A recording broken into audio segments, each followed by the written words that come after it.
Her words still echo. The help eats in the kitchen. She said it with that cold little smirk, her diamond ring glinting as if to remind me where she thought she stood. My brother laughed, not even looking at me, just at her. That was the moment I smiled, pulled out my phone, and dialed one number. "Cancel the contract," I said. $30 million evaporated in that second. My brother's face went slack. He didn't even ask which contract. He already knew. Atlas. And in that instant, he realized the truth he'd ignored for years. Atlas was mine, not his, never his. Funny thing is, I liked her when they first met. She had that polished charm, the kind that makes men feel taller when they stand next to her. My brother, always the one chasing validation, looked at her like she was the prize he deserved. He introduced us at dinner, proud. She kissed my cheek and called me the quiet one. I smiled and poured her wine. What she didn't know was that every deal, every dollar, every brick that built Atlas had run through my hands. My brother had the name, I had the power. That was our arrangement. He got to shine in public. I pulled the strings in silence. And she? She thought she was marrying the king. It started small, missed calls, whispers ending when I walked into the room. A perfume scent on his suit that didn't match hers. I didn't want to believe it until the night I came back late to the office. I found her there, not alone.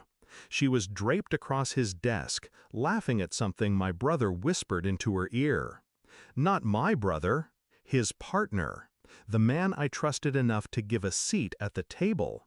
I froze in the doorway. They didn't see me. Her laugh was sharp, cutting, victorious. That was the moment the sting of betrayal turned cold in my veins. I didn't rage, didn't storm in. I simply closed the door quietly. And I started planning. Revenge is wasted on impulse. People scream, break things, beg for explanations. That only gives the betrayer power. I gave them silence. For weeks I played the role they expected, the quiet brother, the overlooked partner, the loyal fool. I let them believe I was blind. But behind that mask, I was carving out the truth. I studied bank transfers. I traced every shell account she was siphoning money through. I mapped every meeting where my brother covered for her. Piece by piece, their empire of deceit became mine to dismantle. The first move was clean. I cut his access to Atlas's financials, citing compliance. He didn't notice. He thought I was tightening controls. The second move, I courted his investors. Quiet dinners, careful words.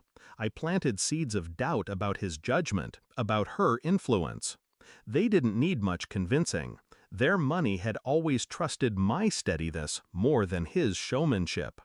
The third move was personal. I invited her to lunch, just her and me.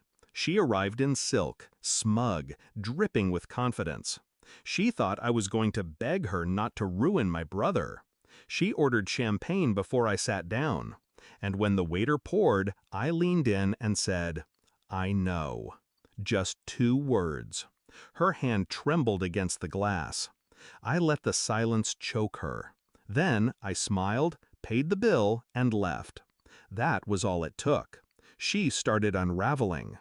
Which brings us back to that night. Dinner at my brother's house. He raised a toast, bragging about Atlas landing a $30 million contract. She looked at me across the table. Her smirk sharpened into something cruel. "The help eats in the kitchen," she said. My brother laughed, clueless, enjoying the performance. That was when I made the call. Cancel the contract. The room went still.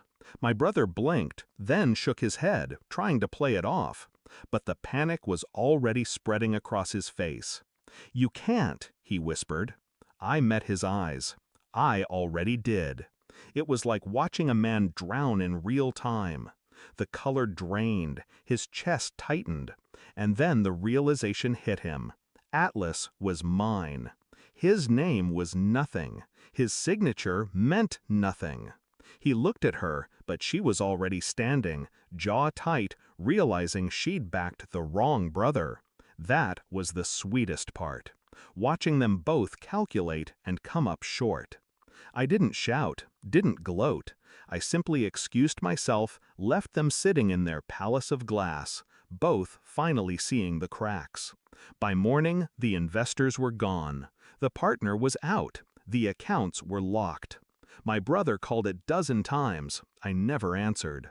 Her words replay in my head sometimes, but they don't sting anymore. They amuse me. The help eats in the kitchen. Maybe she was right. Maybe I was the help. The one who helped my brother pretend to be a king. The one who helped her believe she was untouchable. But kings fall. Queens rot. And the help? The help learns how to own the castle.